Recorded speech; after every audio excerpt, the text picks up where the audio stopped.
Oil on 2, that buys him some time. Chain Frost now bouncing around, only a couple bouncies, and Voodoo Restoration will keep him topped off. But go black. And Potato in hot pursuit, throws out the shackle, won't connect, or won't latch rather, but Lotus here, reflection slow, and yeah, plenty of extra right clicks to secure the kill on the Lich as Pycat comes in with a crit to the face. But then the other two lanes are getting pushed. Mid lane by Dendi, top lane by Havos, and looks like it could be a 2-for-1 tower trade if they commit to this T2. Yeah, very well could be. They'll use their glyph. Good timing, mitigates damage from both lanes. They've got a Wild Wing Ripper here, a nice spread of creeps from Ake's Chen. And there's a glyph for NaVi, so they can glyph it and try to defend here. Dendi putting a lot of damage into that tier 1 mid, and the tier 1 top will be safe. Tier 2 goes down, TP back from Potato, misses the deny, and it will be a tier 2 for tier 1 tower exchange. Pretty good for Alliance. That tower pretty big on Dire. Big access point into Roche, though they lose their tier 1 mid. Still a pretty good trade for Alliance, I think. Dendi drums into BKB, looks like the build for him, and BKB will be almost completed. Just about 1,000 gold left from that. Havos going for the Necro. Things are going pretty decently for them, but I mean, MyNuts is actually very close to a Scepter. He has 1,400 gold. He's 1,400 gold away from the Scepter, so all that split pushing paying off for him. Terrorblade, unfortunately, suffering a little by the wayside. Looks like it's going to be like a 20-minute Manta style for him. Yep, and MyNuts is stacking up the Ancients here. Looks like it'll go into a 4-stack, double Drakes, and they're going to think about taking out this baby pretty damn soon. Who takes it out, though? The team. The team, yeah. Team effort with the Voodoo Restoration, I think. No real easy way to do it. They have a lot of illusions. That's one really good thing about this Alliance lineup and the Chain Frost is between the Chen and the illusions from Terrorblade, just so many units for it to bounce to. In those big team fights, I mean. 3-man smoke, plus a couple of animals. That's a whole zoo, man. Charging forward. BKB comes out on the brew. And I don't know what they'll do with this smoke here. Not going to be an easy initiation. NaVi are all grouped up together. Kind of like the smoke they just tried in the opposition's jungle. Potato will go for it, though. Easy shackle on to go black. It'll latch. Power shots there, but can they actually bring him down before the support arrives? They cannot. No bounces on the Chain Frost, and they still finish off the Lich. TP out, and Havost will do the same as he runs the other way. Just a quick pick on the Lich, and Alliance will find a clean kill out of it. Meanwhile, on the bottom lane, Funnick trying to pressure the tower. TP in from MyNuts. Pycat's here. Blinks just a little too short. Funnick will TP out, and Coconuts, oh, just too short. Really close. NaVi doing a fantastic job of split pushing and not really letting Alliance group up and take towers of their own on the back of Terrorblade. And looks like mid Dendi, no BKB. It looks like he's kind of in no man's land. There is a Centaur. Awkward spot. Can they get the stun? No. Okay. The troll was a little bit too far away, just a tiny bit. Unfortunate. Although, I guess fortunate for Dendi, depending on how you look at it. Courier being pursued, one hit from death. It's got a BKB on it. Dendi's BKB for that matter, but that 6th player of NaVi will live with just a couple of hit points. MyNuts closing in on the Scepter, 600 gold away. And looking at Roshan, looks like it has been 6 minutes. No Aegis. Past the death. Yep. No more Aegis. TB with that Manta, another 800 gold up already. Havos should have his level 1 Necro book by now. Yep, sure does. So NaVi, in the general game sense, they've caught up quite nicely on Havos due to the constant split pushing. He's number 4 in terms of net worth, pretty much neck and neck with a Terrorblade. And then Razor is just getting big, and Dendi loves getting big on his Razor. But, oh, Dendi. Or, sorry, Funnick. Yep, we'll have to TP again. Another TP out. NaVi doing a good job with these defensive TPs. But is a little bit costly. I mean, they're trying to trade farm for farm Lycan versus Terrorblade, though, and Terrorblade is getting there.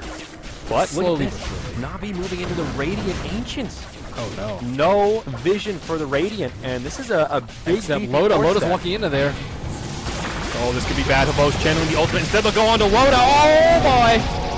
Gets mech, gets all healed, but it's just not enough. Can't get off Asunder with all those stuns.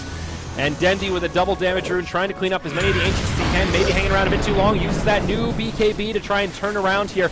Once some of these juicy Chen creeps, has that Eye of the Storm doing what damage it can. Will at least find a tomato kill out of this. Meanwhile, on the other side of it, Witch Doctor getting brought down. It's NaVi with the big burst momentum. Pycat, BKB on, comes in, brings down Vanscore with a crit to the face. Still has the split available. Losing damage from the static link on Dendi. Now the split comes out. Who's the target of choice? Storm Panda chasing him down, puts him in the tornado. Looks like they want the kill on the Razor, and they may still find it.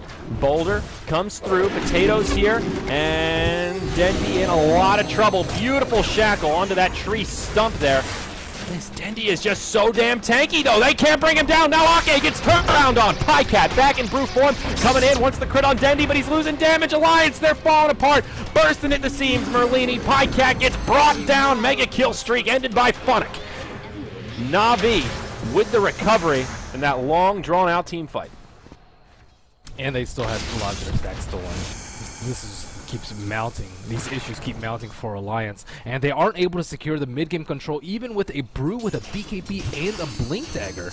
Not what you would expect, but Pycat has been busy trying to defend against this constant split push pressure from NaVi, and then they vary up their play a little bit, go 5-man into the opponent's Ancients when Alliance expects them to be split pushing, and boom, Loda gets caught off guard. One team fight because it's a 4-on-5 and Brew's a little bit late to the party. Yeah. Well, now Razor making steps towards the Aghanim. Scepter has the point booster already. Another 750 gold to go. That'll put them both into Necro 3 territory to go with his Vlads, and another 1,700 gold ready to rock and roll. Also getting the kill on the Witch Doctor. Perfect timing for it. Pulling up all that unreliable gold. I think he would have the Ags by now if he didn't die in that fight, or if they had... Or if he had just spent his gold. Yeah, or if he had just spent his gold. Most of it's unreliable. He's got like 200 or 300 reliable. Yeah, 330. So, could have been an option. Meanwhile, up top, Pycat and Havos going blow for blow, forces a BKB out of Pycat. Havos channels the ultimate, gets it off, and now the rest of NaVi is here. The cavalry has arrived, and Pycat certain to fall, I think.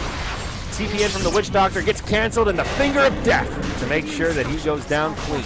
Now they move into the tower, force out another glyph, and NaVi getting even more gold to their names. They're going to go for 2. Funnick down bottom. He may get killed here. Phase shift. The potato looking for a shackle, but Funnick will blink out and will stay alive. Now the push into the tier 2 up top. Necronomicon 3. The Wolves, another glyph.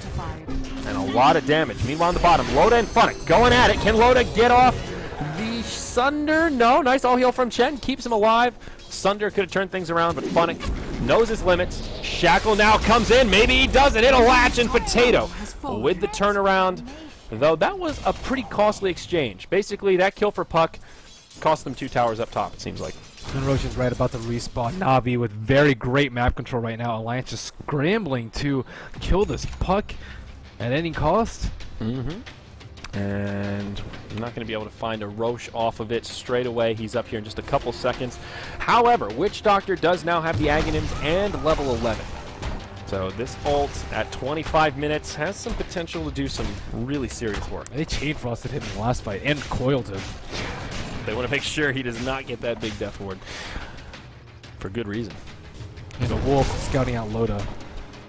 These Wolves. Just following him around, man. The mobile wards. Havos casually walks into the Roshan pit. No glyph used, or sorry, no smoke used. No need for medallion. But he will pop his Necro. Yeah, Roche falling very quickly, and Alliance, they just don't have any vision. No idea.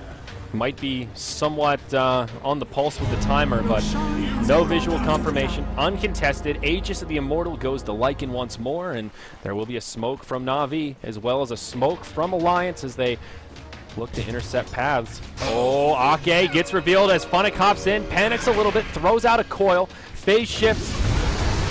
Now Pycat comes in, BKB on. Havos trying to channel the ultimate, but taking a lot of damage. Will be forced to use it defensively as Vanscore, the one to die. 75 HP as Havos summons some wolves. Ooh, that power shot sniper rifle. Almost catches him, but the wolf takes a good path. He doesn't have a TP scroll. They're trying to nail him before he goes to the secret shop. Yeah, he's going to make it. Sells that Quelling Blade, gets a TP, and old Wolfie should be A-okay. Whew. Kind of got lucky that that Chen creep popped that smoke. Yeah. Funny blinked in, knowing that they don't have an instant disable for him. Yep. Wind Ranger now with the Maelstrom, so Potato starting to build towards the right clicks and can do a pretty considerable amount of damage. Dire's Courier, it's back. Didn't know that it died. Nothing on it though. So Go Black closing in on a mech here on the Lich. That will help out NaVi's teamfight presence quite a bit. Goldgraph is zeroed out, and experience going the way of NaVi. Even though Terrorblade's starting to get a little big, they haven't checked in on Loda in a while. Another Ultimate Orb, probably the beginnings of a Scotty. And Vlad's coming out onto Pycat. I don't think Loda can man fight, even with the Manta Scotty. I think Razor can just BKB, latch onto him. They can also create the illusions, and Lycan can also just man mode onto him with the Necro 3. Yeah, Shackle comes out onto Havost, but no latch. And he'll be okay. Some rotations now coming out of NaVi. Dendi has the Aghanims and another 1,200 gold, so this is where NaVi can start pushing easily if they want to, with all their sieging, but still focus around controlling the map. Making sure Loda doesn't get too big, or at least not too much bigger than the Lycan. Havost going Aura, Vlad's, Necro now into the Assault Cuirass. Closing in on it too. 1,800 gold to go. He's getting nice and fat. Lion still working on his Blink Dagger. It's just, it is really late for him, but unfortunately he hasn't been able to find farm anywhere. But they really need a Blink Dagger on him, especially to stop the BKB on the Brewmaster, as well as just blowing up the Terrorblade before a Sunder comes out. They've been doing a pretty good job thus far of controlling Loda in team fights. Yes, they certainly have. I don't think he's even gotten off a Sunder yet. They've just got so much control, stuns and what have yous. Actually, scratch it. I don't actually think they get man mode on Terrorblade. I forgot about the Witch Doctor ultimate. That thing will prevent any sort of man motive channel duration. Oh, here we go. The smoke from Alliance. Potato goes in first, just gets fingered and brought down straight away. Now on the other side of the fight, NaVi are ready to pursue. Havost with the ultimate on, charging forward. Coil on two. They will mech and all heal, but it just doesn't matter. The Witch Doctor gets killed first. Bycat BKB on, doing what damage he can. Now the Chain Frost bouncing, secures the kill on Ake. Loda, turn tail and run, just wants to survive, but I don't think that's happening. Already 3 down. And Alliance in big trouble on this fight. Yules, that's cute with 20 HP, but he wants to get the last hit. Killing him in style. I like that. A 4-for-0 trade. A smoke from Alliance.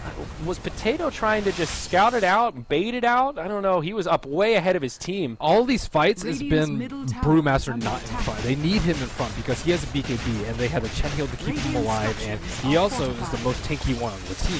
The last fight that went disastrously for them was near the Radiant Anxious, where Loda got caught uphill. Granted, NaVi had vision and Alliance didn't, but still, it's the same thing. Pycat has to be up there top tower is under attack. to get vision of the other heroes. Oh my gosh, look at this. Glyph was used on the tier 2. NaVi will use this opportunity to go to the high ground. Terrorblade has a buyback here, but does he want to use it? Only 15 seconds.